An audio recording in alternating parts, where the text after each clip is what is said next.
thoughts on building a $100 million portfolio, and I want to give you this because this will really help you in your business, whether you're starting out or whether you're doing several $1,000,000 a month. So over the last few years, I've been building a portfolio business that does around $30 million a year right now, and the goal is to get it to over $100 million in the next 3 to 5 years. And so I want to break down a few things and the way I think and the way I view business in general and the way we are operating to grow the portfolio business in a very consistent and predictable way. The way I see things is I see business in different buckets, right? So some of the businesses we have are pure cash cow businesses. So whether you're a copywriter, a designer, a media buyer, a manager, whatever the case may be, a publishing business where you publish information, where you sell information in the form of ebooks, audio guides, videos, coaching, consulting. Generally, those businesses have huge margins, right? Up to 80+%, but ultimately they generate a lower resale value because the barrier to entry is much lower. So I see those as cash cow businesses. They're great to generate cash.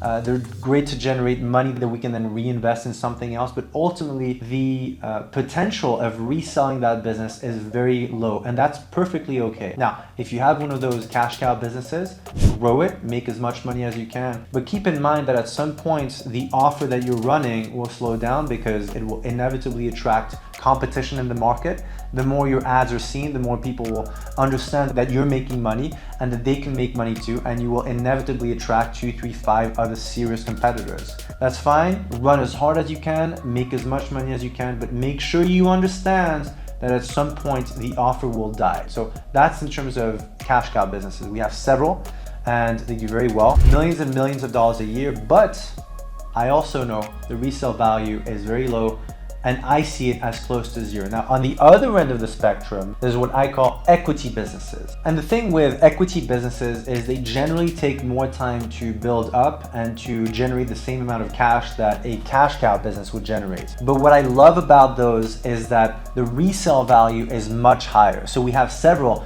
in the portfolio. We have several offline businesses that, yes, generate less cash than the cash cow businesses that can be up and running within days.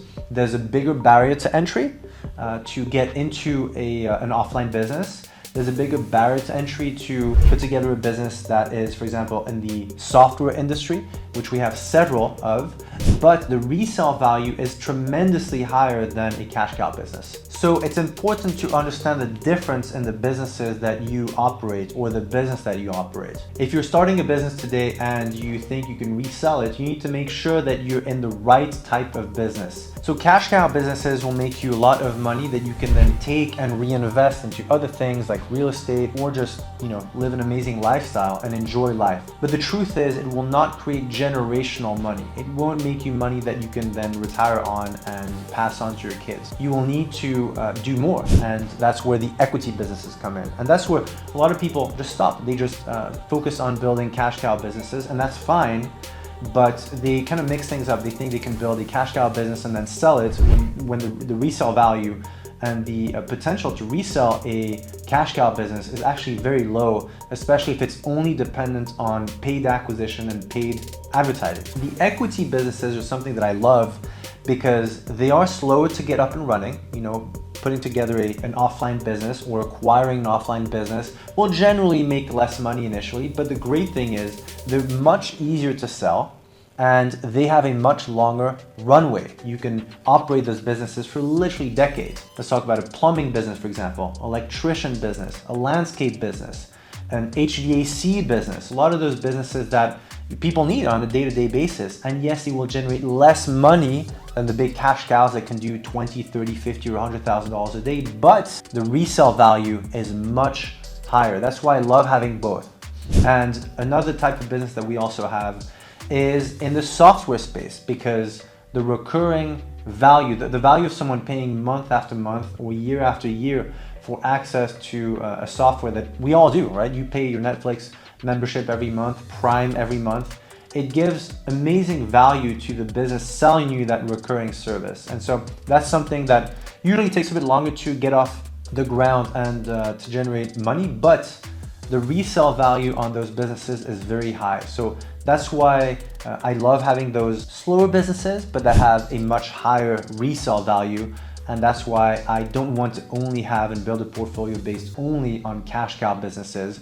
We have several. They make millions of dollars a year. They will keep making millions of dollars a year, but the resale value is actually very low. So I want to use the cash, and that's basically the whole thesis of the portfolio that we started years ago now, using cash and the income from those cash cow businesses to then acquire businesses that might make less money initially, but that we can grow and then exit. And that's what we've done very well over the last several years. Understanding the difference between a cash cow business and an equity business that has true value, a much higher value over the coming years, can really help you build generational money. And again, maybe you're just starting out your business career, but it's important for you to understand the difference in those different types of businesses. And so depending on where you are right now in your business life, in your career as an entrepreneur, as an investor, you're gonna be able to detect and see what type of business you're looking at. Is it a cash cow business that is very easy to replicate and copy, or is it a longer term play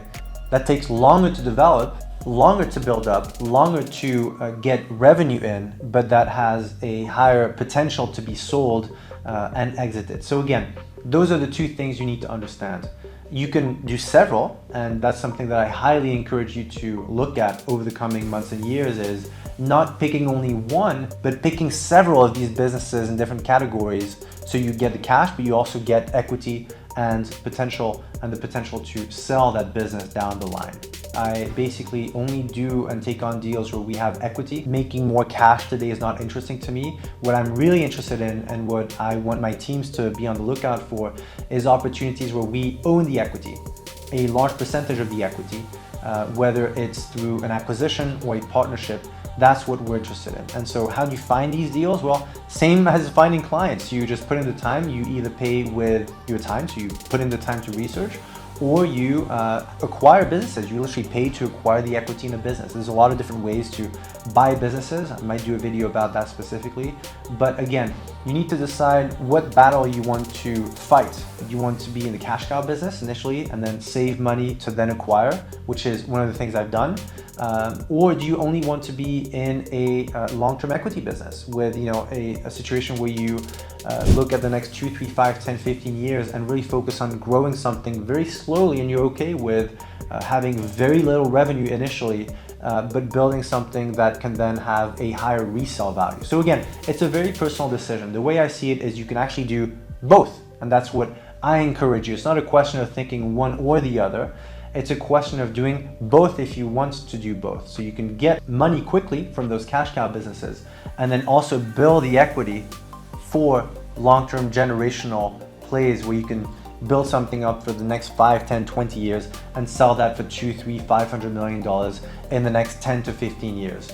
And the only way to do that is to stretch your time horizon. And that's the last thing I want to give you in this video, is not just thinking about the next 3 to 6 months.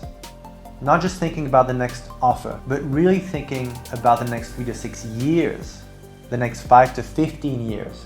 Because today, in today's world, everyone is focused on quick wins. Everyone wants to make money quickly. And those who are okay stretching their time horizon and accepting that they might not make as much money today as others have a higher chance of making a lot more money in the next 2, 3, 5, 10 years if they start stretching their time horizon and thinking and making decisions on how is business going to look like in 2 years, 5 years, 10 years? Is this a good investment for the long term? Will this market still exist in 10 years? And that's my invitation to you, is to stretch your time horizon. That's it for this video. Comment below with your biggest takeaway right now, and I'll talk to you soon.